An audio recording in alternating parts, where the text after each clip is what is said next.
জিনু,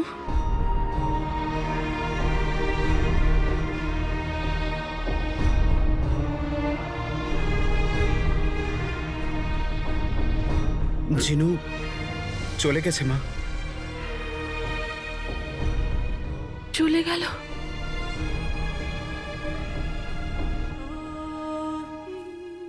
আমার জিনু বলেছিল যে আমার চোখে জল ভালো লাগে না দেখতে। এবার থেকে আমি জিনুর জন্য শুধুই হাসবো, নিজের মাথা উঁচু করে বাঁচবো।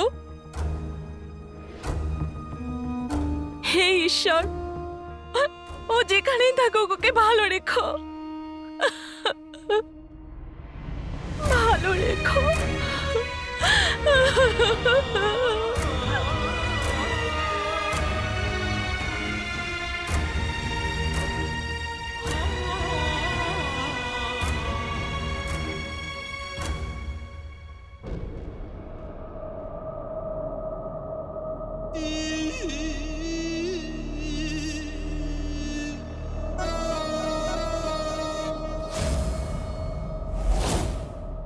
বহু বছর থেকে একটাই স্বপ্ন দেখেছি,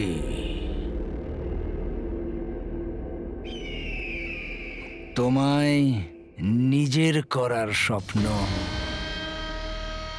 ব্যাস, আর কিছুক্ষণের অপেক্ষা, আমার এই স্বপ্ন নিশ্চয়ই পূর্ণ হবে। আর না জানে কেন বাদশাহ শাহনওয়াজ তোমার আর আমার মাঝে প্রাচীর হয়ে দাঁড়িয়ে আছে। খুব তাড়াতাড়ি এই প্রাচীর ভাঙবে।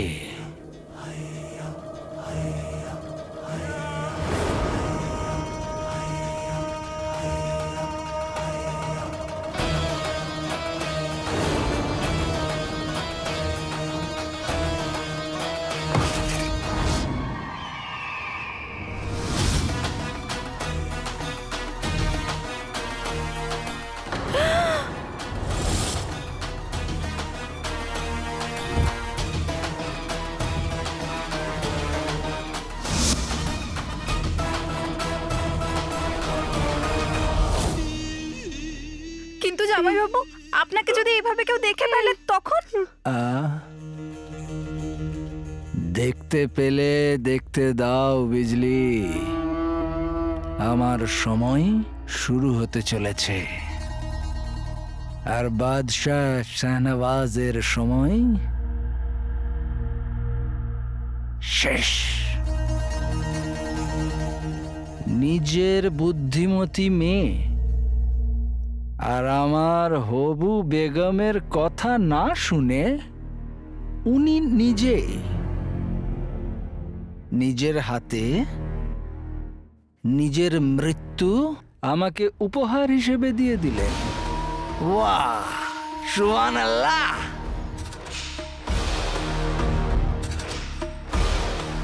এতক্ষণে তো আমাদের তিনটে বোরে নিজেদের জায়গায় পৌঁছে গেছে। বলো, হুড় গুফো, হুড় গুফো, হুড় গুফো, হুড় গুফো।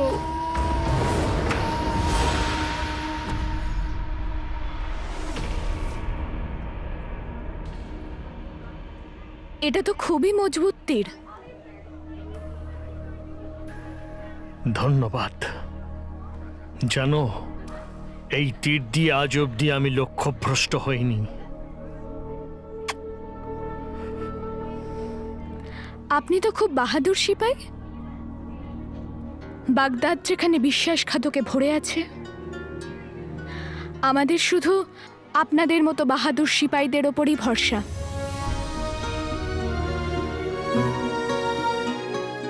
মা,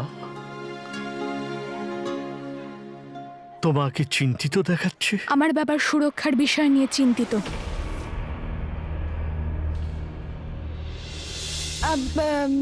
আমি বলতে চাইছিলাম যে আমার বাবার শরীরটা ঠিক নেই, তাই ওনার সুস্থতার ব্যাপার নিয়ে চিন্তিত। আমি একজন সিপাই, যদি তোমার বাবার শত্রু কোনো মানুষ হতো তাহলে আমি তাকে আটকাতাম, কিন্তু একজন সিপাহী অশোকের সঙ্গে লড়তে পারে না। কিন্তু হ্যাঁ, তোমার বাবার সুস্থতার জন্য আমি অবশ্যই প্রার্থনা করব। হে ঈশ্বর, এই মেয়েটির বাবাকে সব ধরনের অসুখ, সব বিপদ, সব শত্রুর হাত থেকে রক্ষা করো। যদি আপনাদের মতো বাহাদুর সিপাহীদের প্রার্থনা আমার বাবার সাথে থাকে তাহলে তার কোনো ক্ষতিই হবে না। তোমার বাবা খুবই ভাগ্যবান যে এরকম একজন সৎ আর ভালো মেয়ে পেয়েছে। আপনাকে অসংখ্য ধন্যবাদ। বিদায়। সুখে থেকো।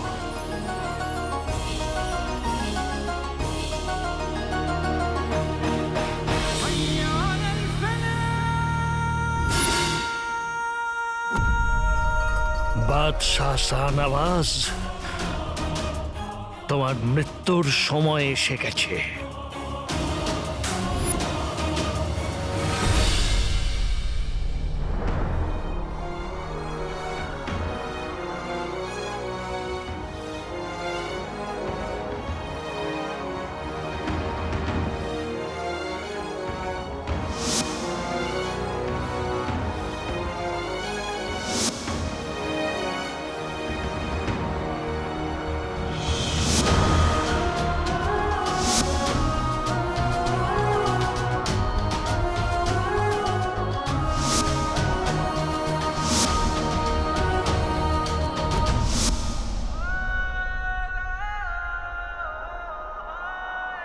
না আলাদিন, এটা এখন ভেঙে পড়বার সময় নয়। আজকের পর তুই তোর মাকে একটা খুব ভালো জীবন দিতে পারবি, সম্মান দিতে পারবি। উনি স্বপ্নের মতন করে জীবনটা সাজাতে পারবে। এটা আবেগে ভেসে যাওয়ার সময় নয় আলাদিন। আমার মায়ের আগামী দিন সুরক্ষিত করার সময় এটা।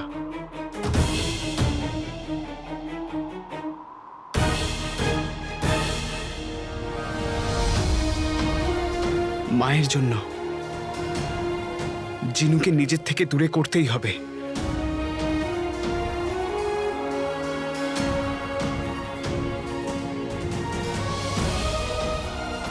কালো চোরকে গুফোর সাথে লেনদেন করতেই হবে।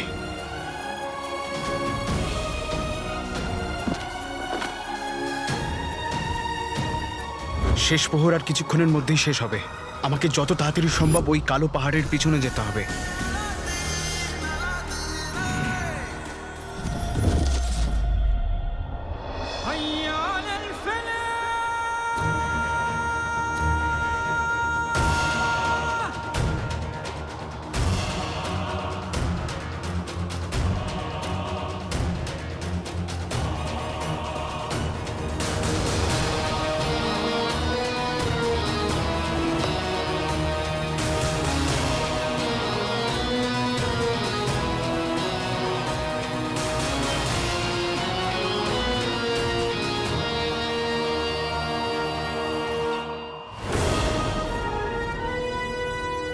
এই জায়গায় তুমি আমার সর্বনাশের ষড়যন্ত্র করেছিলে বাদশাহ শাহনওয়াজ।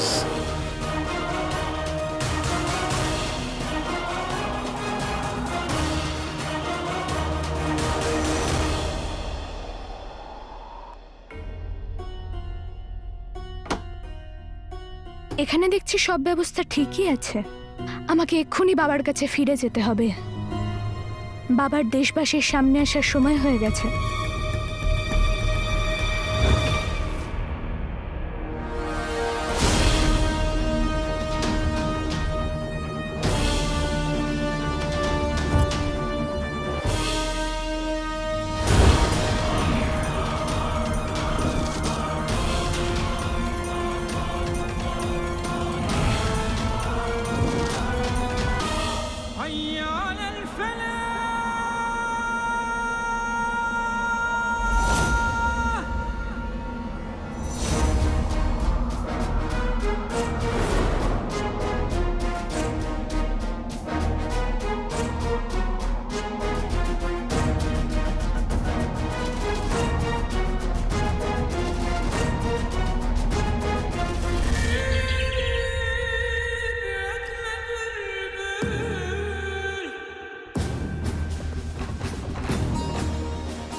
রাজকুমারী কোথায়? আসলে ওই মহামান্য বাদশাহ রাজকুমারী এই উৎসবের জন্যই সব দেখতে বেরিয়েছিলেন, এখনো আসেননি, কিন্তু হয়তো চলে আসবেন। অতি উত্তম। কি অতি উত্তম, অতি উত্তম। এই জন্যই আমি আপনাকে বলেছিলাম যে রাজকুমারীর উপর এই দায়িত্ব না দিতে।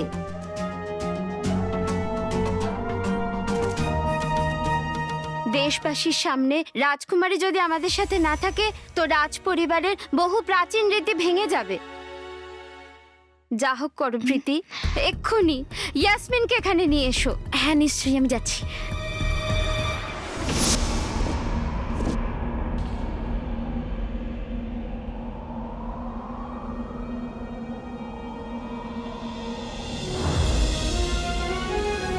মা, আর মাত্র কিছুক্ষণের অপেক্ষা, তারপর আমাদের জীবন বদলে যাবে।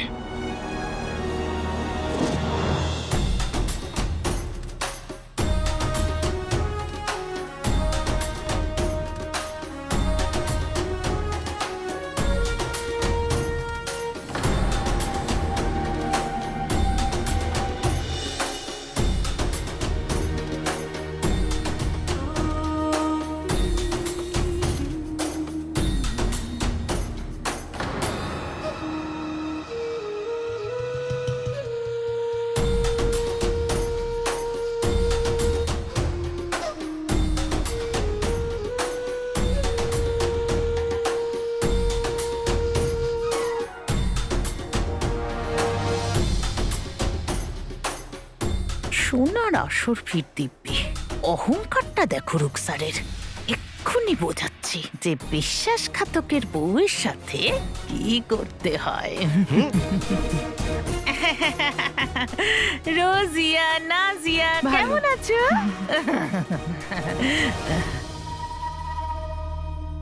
সোনার আসর ফির দিব্যি, আমার চোখ কি দেখছে? বিশ্বাসঘাতকের বউটা এখানে? ও এখানে কি করছে? আরে এসেছে যখন ছেড়েই দাও, চলে যাবে খানিকক্ষণ পরে। আরে আমার ভোলাওয়ালা সোনা বোন, গুড়ে বসা মাছি এমনি উড়ে যায় নাকি? ওকে উড়িয়ে দিতে হয়।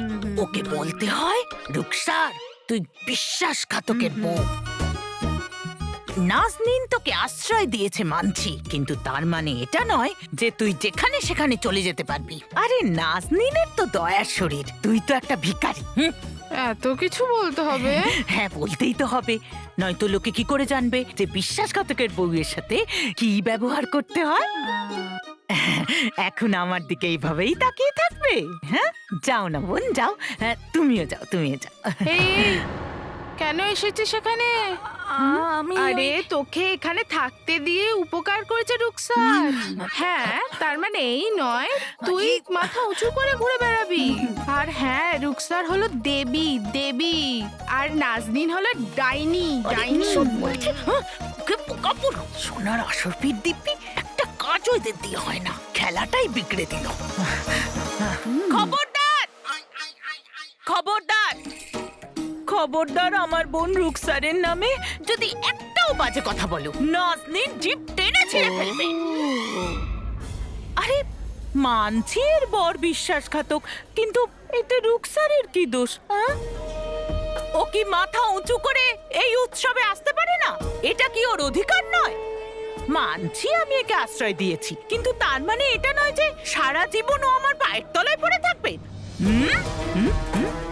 হ্যাঁ হ্যাঁ, ঠিকই তো, কেন নয়? একজন বিশ্বাসঘাতকের বউয়ের সাথে ঠিক এমনটাই হওয়া উচিত। হ্যাঁ হ্যাঁ, এমনটাই হওয়া উচিত।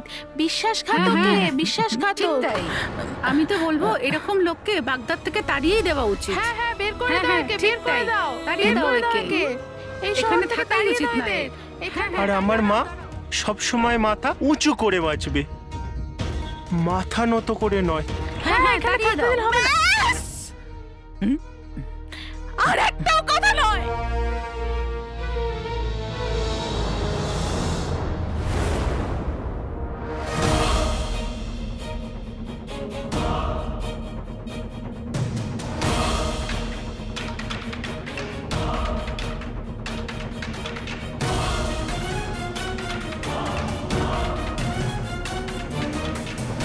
বাইরে এসো বাদশাহ শাহানাবাজ, আমার তীর তোমাকে মৃত্যু দেবার জন্য অপেক্ষা করছে।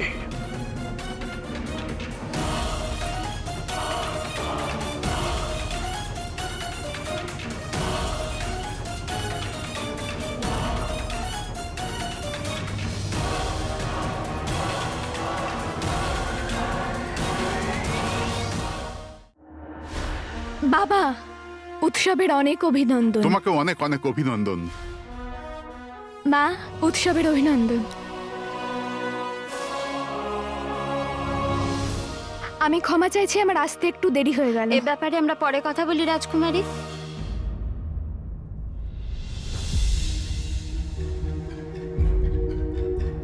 অন্তত নিজের পোশাকের দিকে নজর রাখা উচিত ছিল। একজন রাজকুমারী তার প্রজাদের সামনে যাবার এটা কি পদ্ধতি?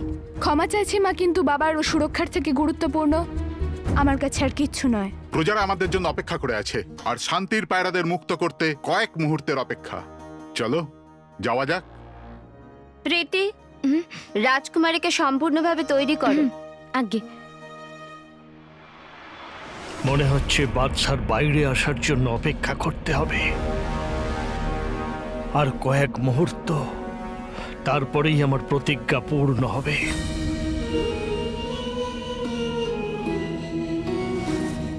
মহামান্য বাদশাহের হুকুম, তোমার মতো বিশ্বাসঘাতককে এখনই গ্রেপ্তার করা হোক।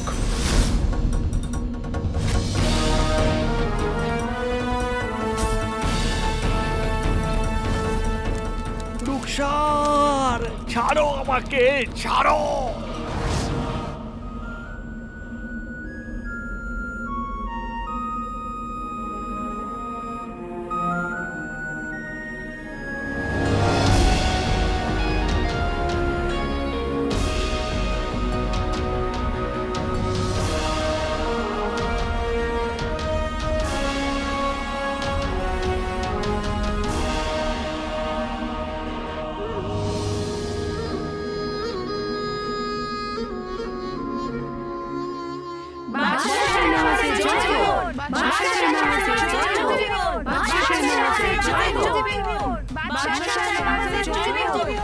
সবাই হুঁশিয়ার! বাগদাদের গর্ব বাদশাহ শাহনাজ মাননীয়া বেগম এবং রাজকুমারীর সাথে পদার্পণ করছেন।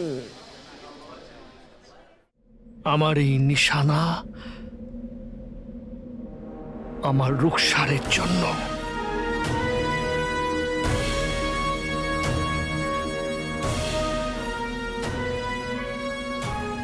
দেশের বিশ্বস্তদের সাজা দেওয়া, তাদের বাড়িঘর জ্বালিয়ে দেওয়া বাদশার বেঁচে থাকার কোনো অধিকার নেই।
প্রহরী মিনারে এই আলো কিসের?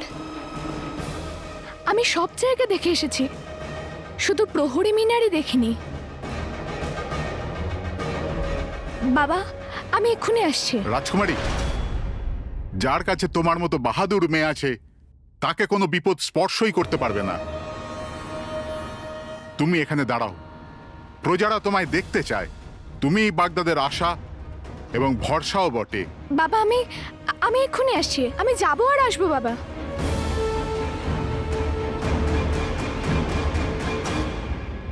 সিপাই, প্রহরী মিনারটা পরীক্ষা করো এক্ষুনি।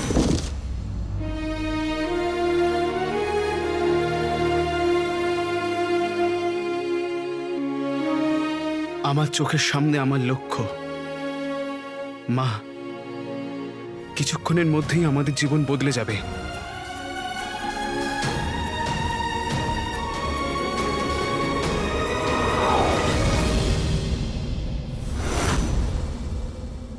Ruksar,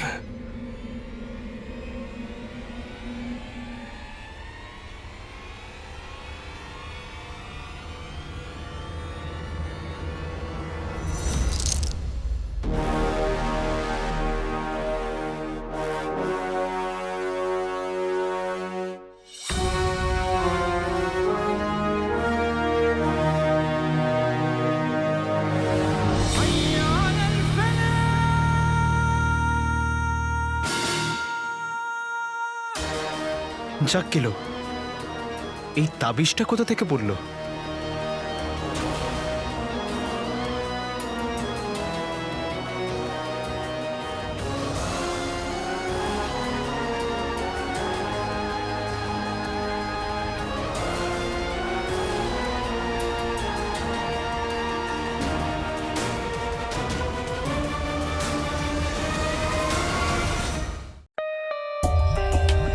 For more updates, subscribe to our channel, click the show links and enjoy watching the videos.